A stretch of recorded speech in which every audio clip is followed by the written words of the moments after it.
I'm excited to chat with you because you have this cute new song out. It's cool, it's fun, it's a great vibe, as the kids say these days. Okay. Who are some of your musical influences when you were growing up?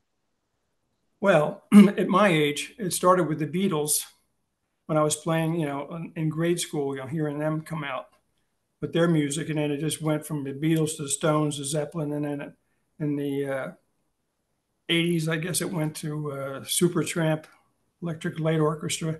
I mean, I love good music, so any good writing, good melodies, good playing. I just always liked it, and I follow most of the stuff now since I'm back doing it again. So you know, who do I like now?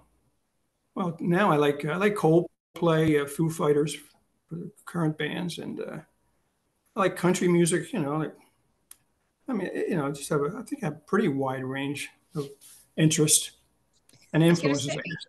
you have what Supa Philly describes itself sort of as like classical instrumental meets pop, rock, or like there's so many different flavors to it. Is there a specific way you describe it?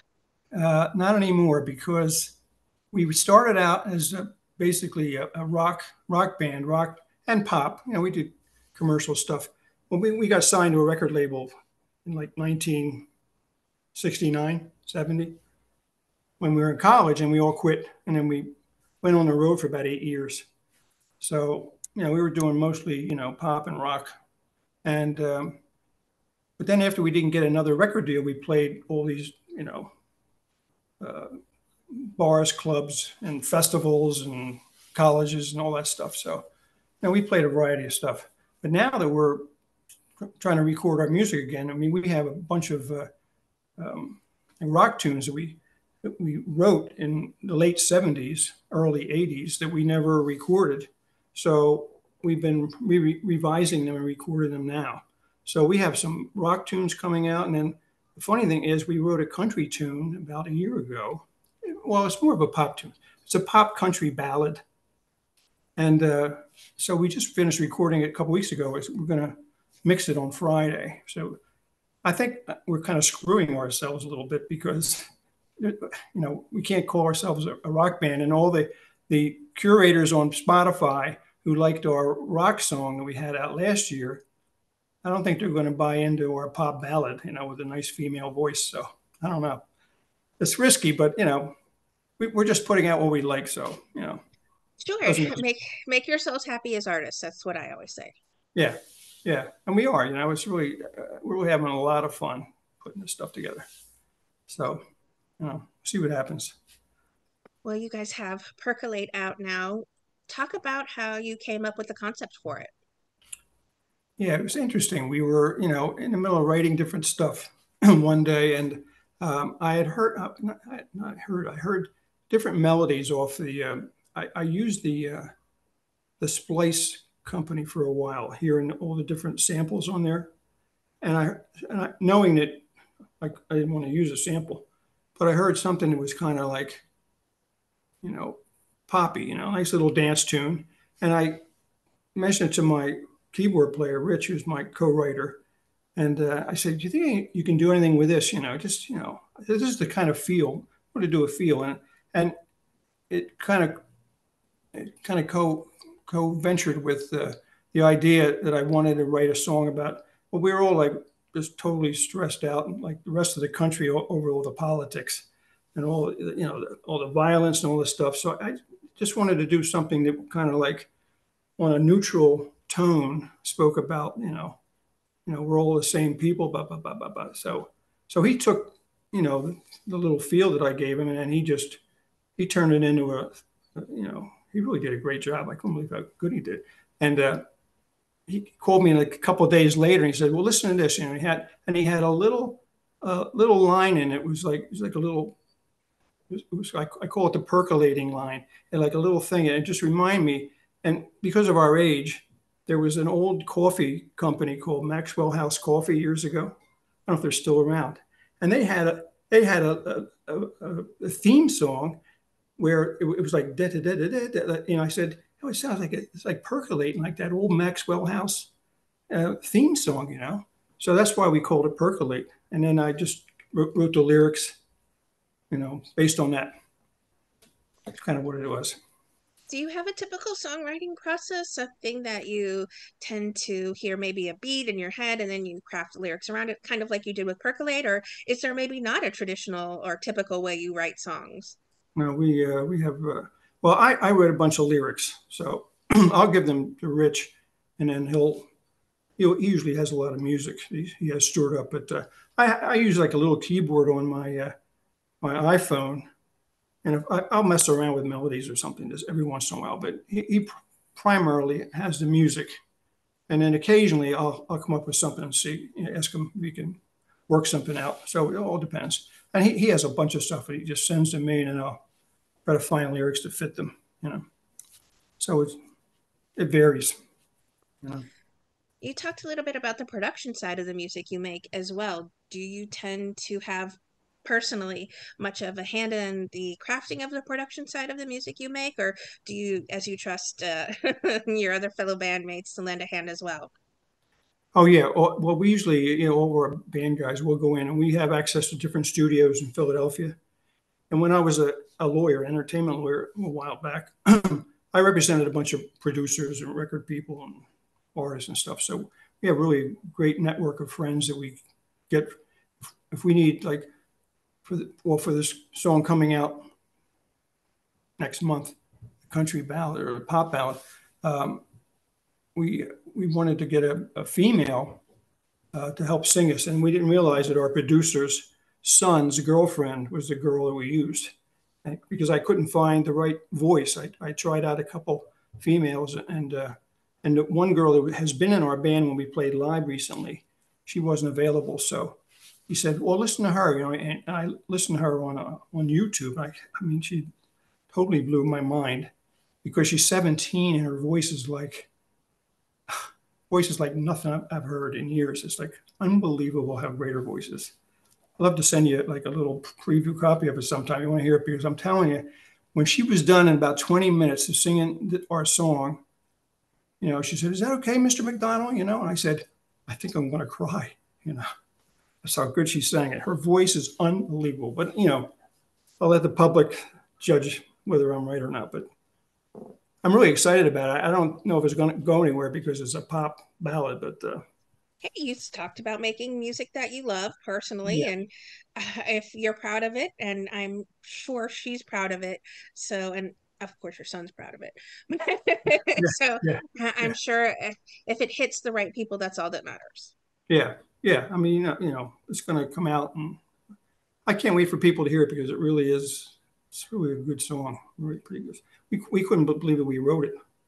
Because Dick and I both did the lyrics. He did the choruses. I did the verses. I said, I can't believe we got along. We usually go, "Well, I hate that," or he says, "I'm not going to do that."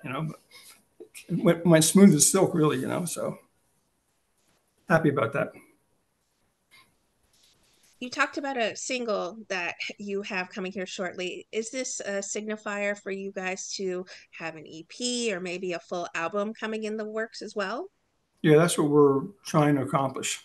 We've got. I mean, we're going to have to call the album Chameleon because we're going to have rock tunes and pop tunes and maybe a semi-country tune.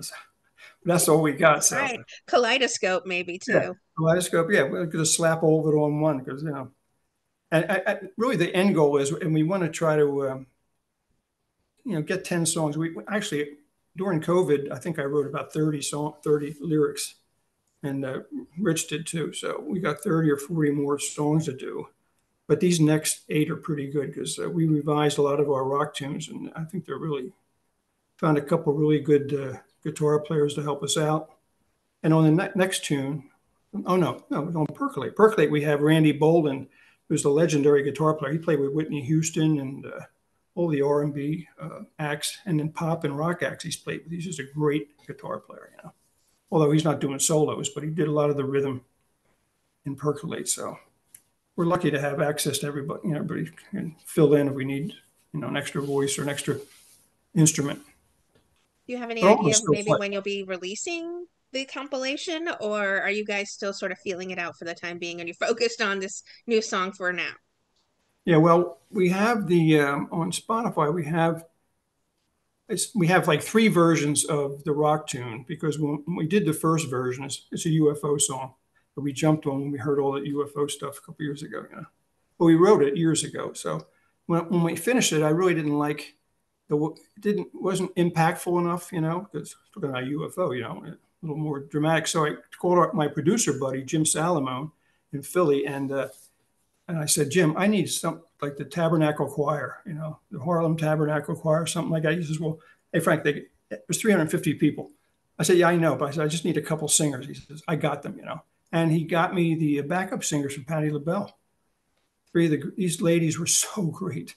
So I used them in the rock song doing the choruses because I just wanted a big chorus. So they did a great job, you know. And now I use them. They're doing. They did the vocals in Percolate too.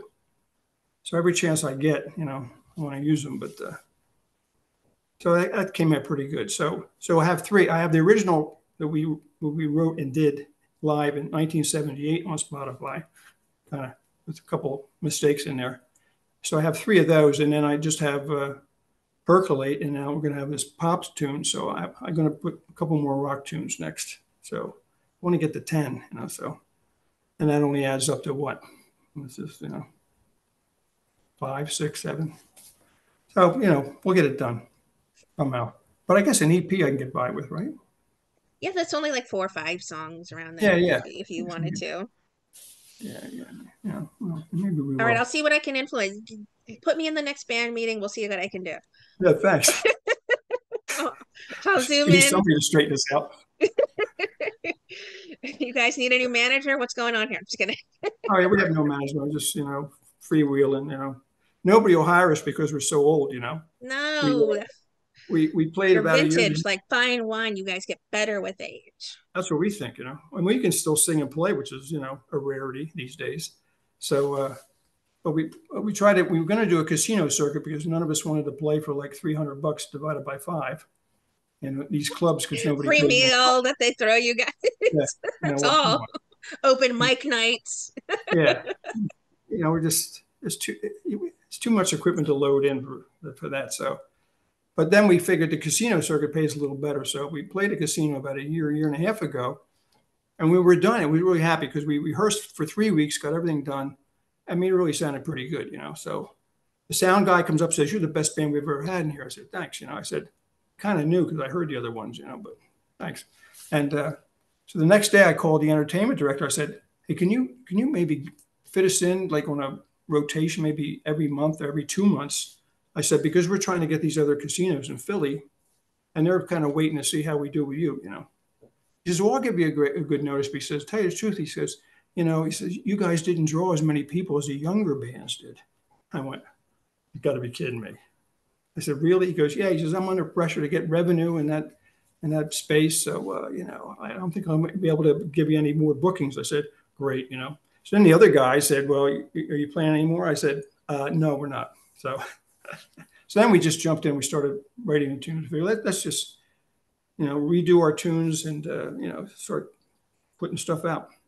That's what we're doing. Kind of frustrating, We'll see what we can get you to play for New Year's Eve. I'd love that. but Well, we talked earlier about the musicians that influenced you. Who are some musicians you'd love to collaborate with personally? Who Frank would love to collaborate with personally. well, Paul McCartney's still alive, so that'd be nice.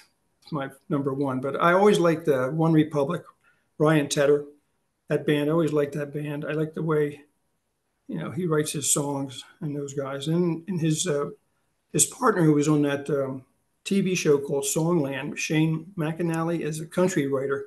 I love the way he writes his songs, and I think that would be fun too. You know, a lot of guys like that. And in the country thing, I like those guys. The duo called Dan and Shay, the country artists. I love the way those guys play and sing. So, you know, and doing a co-write with Taylor Swift might be helpful to my career Your right son and his girlfriend would love you for that. now. That's right. You know, so you know that'd be fun. Other than that, you know, other artists I really like. Who is it? This guy. Let me see. Who's a little redheaded Londoner? Ed Plays Sheeran. Ed Sheeran. Just a little small indie artist. Nobody Yeah, knows him. yeah, He's yeah. I like his stuff. I like his stuff, and you know, I mean, I like a lot of artists. Any of the big artists would be fun to co-write with. I mean, my band only has about 12,000 streams on Spotify so far, so we have a lot to go before we make like $3, whatever they pay. What would you all like to say then to everyone who are Super Philly fans, people that continue to come and support you as far as buying your music and still maybe even do request those live shows occasionally? Yeah, well, we have a lot of local people that have followed us since like 1976, specifically. At this big club down in Wildwood, New Jersey, was 3,500 people a night during the summer. This place was crazy. It was just a great place. We played there every summer after we, couldn't get a record deal again. So they're still around, and we always stay in touch. So I always tell them when I'm pushing all my shameless promotion how thankful I am that they, put up with me just putting all our stuff out. But so they've been friendly, loyal, and they actually came to the casino when we played there a year and a half ago, and they started writing letters to the guy, but he didn't, he didn't budge, so didn't do any good. But I just thank everybody that likes the music. It's going to change. I always worry that when we put this ballad out, they're going to, what the hell? You're a rock band, aren't you? But this song is pretty good, so I'll take any hits I get from anybody. Worked out pretty well.